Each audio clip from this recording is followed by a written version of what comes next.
Luc 16, versets 19 à 31.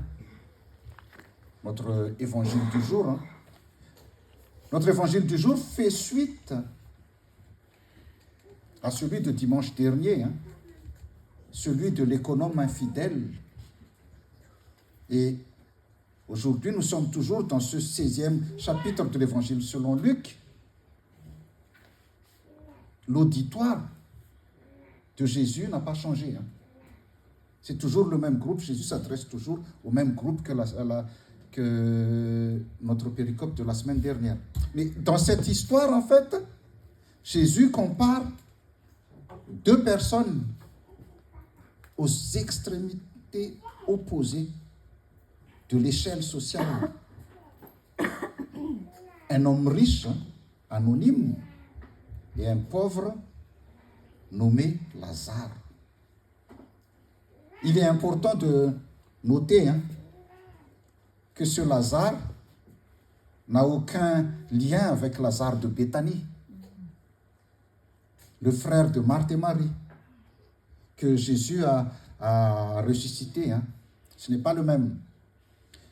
Mais cependant, ce nom Lazare, déjà, en lui-même, ce nom est chargé d'espoir, en fait. Parce que le nom Lazare, du grec Lazaros, ou de l'hébreu Éléazar, ça vient de Éléazar, c'est un nom, en fait, qui veut dire « mon aide vient de Dieu ». Mon aide vient de Dieu. C'est-à-dire, elle, c'est un diminutif de Elohim, qui veut dire Dieu. Et Ézer, on sait bien ce que ça veut dire, Ézer, c'est aide. Donc, Éléazar, c'est Dieu, mon aide. Vous voyez, Dieu aide. Mais dans cette histoire, dans cette parabole, ce qui est étonnant, c'est que la personne qui porte le nom Éléazar, en fait, on a l'impression que Dieu ne l'a pas aidé du tout. En fait, Dieu ne l'a pas épargné. Parce qu'il est pauvre, il était malade et tout ça. En fait, ce qu'il faut savoir, c'est que cette parabole ne nous enseigne pas que tous les riches iront en enfer. Et tous les pauvres au paradis. Abraham était très riche. Parce que croire en cela, c'est vraiment un contresens à l'égard du texte. Le riche, ici, si vous avez bien suivi, le riche n'a rien refusé à Lazare, qui lui-même ne lui a rien demandé. En fait, l'individu fortuné n'a pas été envoyé en enfer en raison de sa richesse.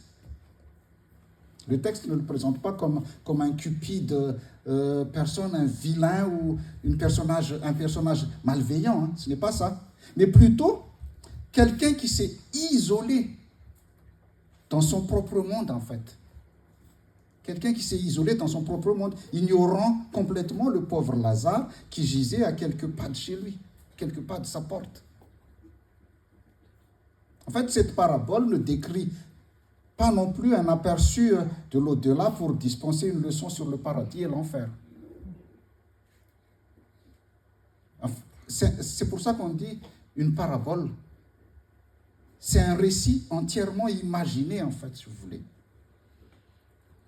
Là, en fait, dans ce texte, c'est que l'évangéliste Luc a voulu souligner que le comportement de l'homme sur terre engage son destin éternel.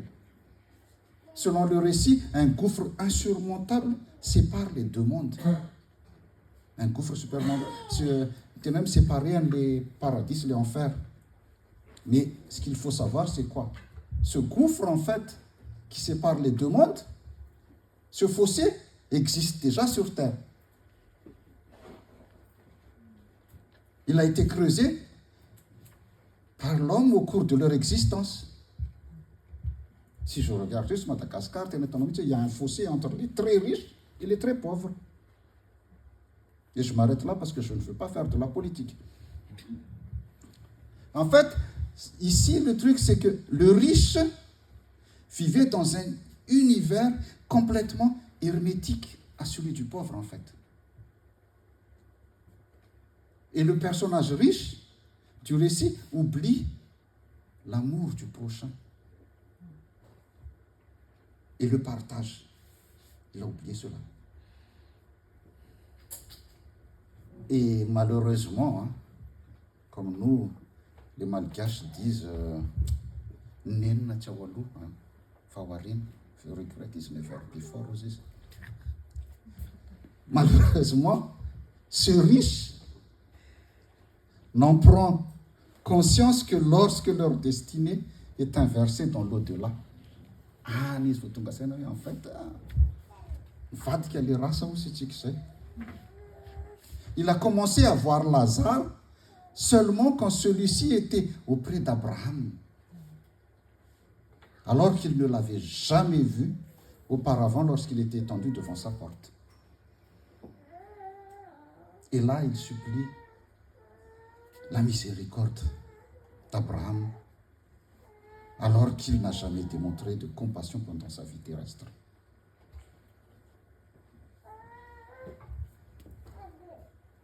Le riche pensait peut-être qu'il n'avait pas besoin de Dieu lors de son existence terrestre. Quand on a tout, souvent on oublie Dieu. Le riche n'avait pas besoin de Dieu peut-être grâce à sa richesse, parce qu'il pouvait obtenir tout ce qu'il voulait. Sauf qu'il n'a pas pu avoir avec sa richesse, c'est la place au paradis. Maintenant, il réalise qu'il ne peut même pas acheter une goutte d'eau d'après le texte.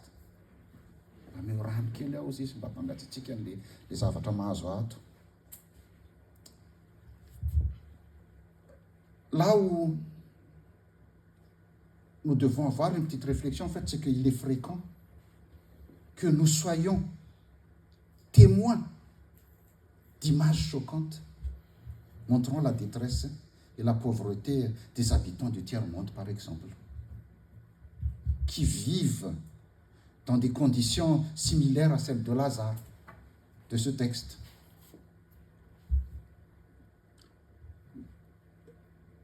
Nous n'avons pas le droit, si vous voulez, nous n'avons pas le droit de passer à côté d'eux en restant indifférents et inactifs.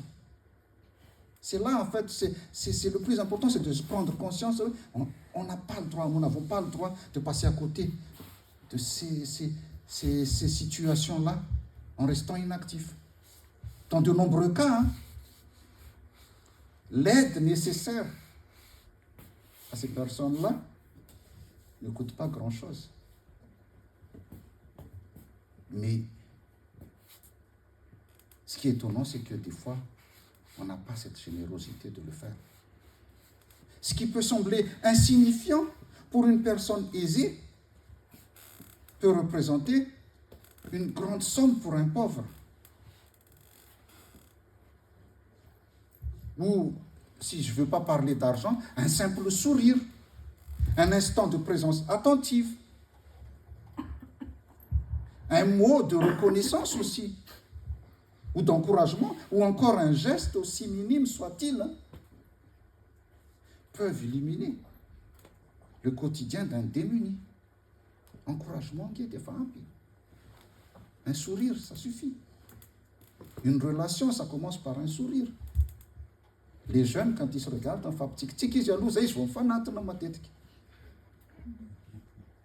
c'est vrai ou pas? Ça commence par un sourire souvent. Les sourires, un sourire, ça change la vie d'une personne.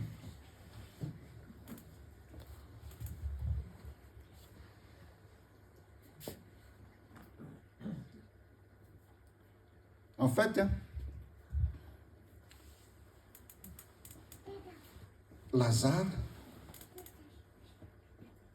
dans ce texte, Lazare n'attend pas grand-chose en fait. Dans cette parabole, Lazare n'attend pas que le riche lui donne la moitié de ses biens, par exemple. Il ne voulait pas ça. Il voulait juste de quoi manger. De quoi manger, de quoi se vêtir, et un peu de compassion et d'écoute aurait largement suffi à changer sa condition de vie déjà. Là, ici, il n'est pas question d'imposer le partage, sinon ça ne sert à rien. Il n'est pas question d'imposer le partage. Aucune loi ne stipule combien un croyant doit donner. Chacun reste libre. C'est juste une question de responsabilité éthique et sociale envers les autres. J'ai fait une référence à ça. C'est Jésus qui a dit ça. C'est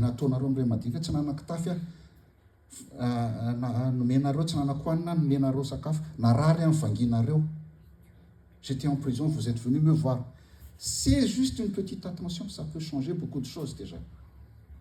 La foi se traduit par une attitude concrète envers les démunis et les souffrants aussi, envers ceux qui nous entourent.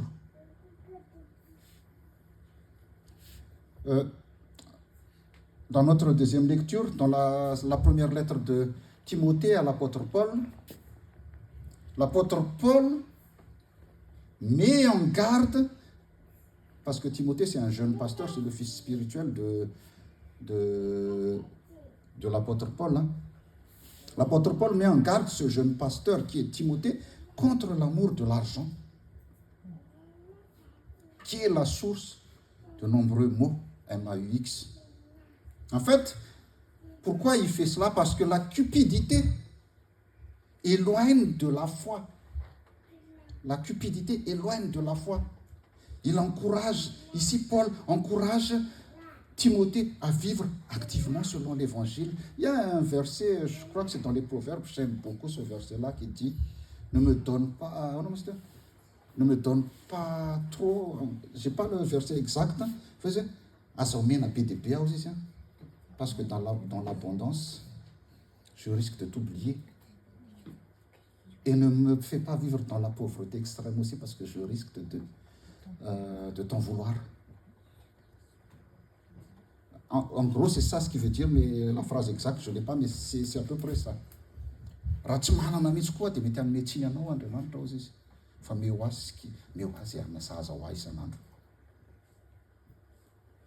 En fait, c'est ça, vivre avec l'évangile. Vivre selon l'évangile, vivre avec vigilance et engagement aussi. Là, Paul nous encourage à garder constamment à l'esprit la venue du Seigneur. On vit selon l'évangile, on vit selon cet amour envers les autres. Aimez-vous les uns les autres. Amos 6.1, notre première lecture dans Amos 6.1 à 6. Là aussi, le prophète Amos, en fait, c'est ça, on va voir les points communs des trois textes. En fait, Amos, le prophète, s'en prend aux personnes influentes de Samarie et de Jérusalem, les notables, qui se prélassent sur des lits d'ivoire, c'est ce qu'il dit, qui se prélassent sur des lits d'ivoire, ça donne à la gourmandise et à la boisson, au chant et au parfum, tout en ignorant les souffrances du peuple. Je ne ferai pas de commentaire. En fait, là, vous voyez le rapport. Vous voyez le rapport entre les deux textes. Dans celui d'Amos, des notables insensibles à la catastrophe nationale et au malheur du peuple sont sur leur lit d'ivoire aussi. Dans celui de Luc, l'évangile de Luc, un riche, festoyant et indifférent au pauvre Lazare devant sa porte. En fait, là, on a deux textes. Les deux textes mettent aussi en évidence le thème de l'inversion des situations, en fait. Quand Dieu rétablit l'équilibre. Dans le livre d'Amos, ce sont et c'est ça l'histoire d'Israël, dans le livre d'Amos, ce sont les personnages les plus influents, les notables, qui seront les premiers à être exilés.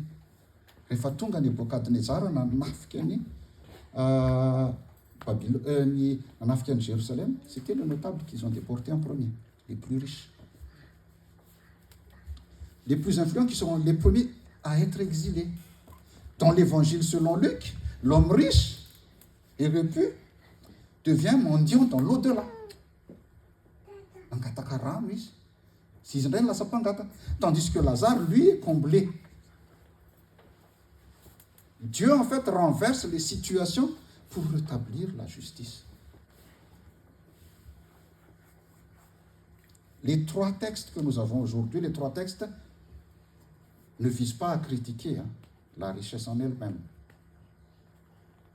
mais plutôt notre relation intérieure avec la richesse. Les 3 textes mettent en évidence les dangers d'attachement excessif, de suffisance, d'indifférence envers les autres et aussi l'aveuglement social. En fait, là, il s'agit en réalité d'un appel à la responsabilité sociale, en fait.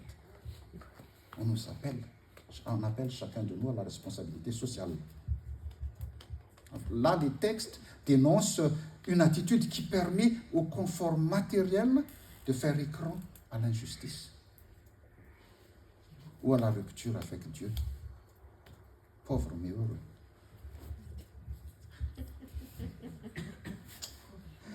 Dans le livre d'Amos, les personnages puissants se préoccupent peu de la détresse et du malheur du peuple. Dans l'évangile de Luc, un homme riche refuse de secourir un pauvre nommé Lazare. Et enfin, dans le premier épître à Timothée, l'amour de l'argent éloigne de la foi et des bonnes œuvres, des actions vertueuses. Amos appelle à la justice sociale.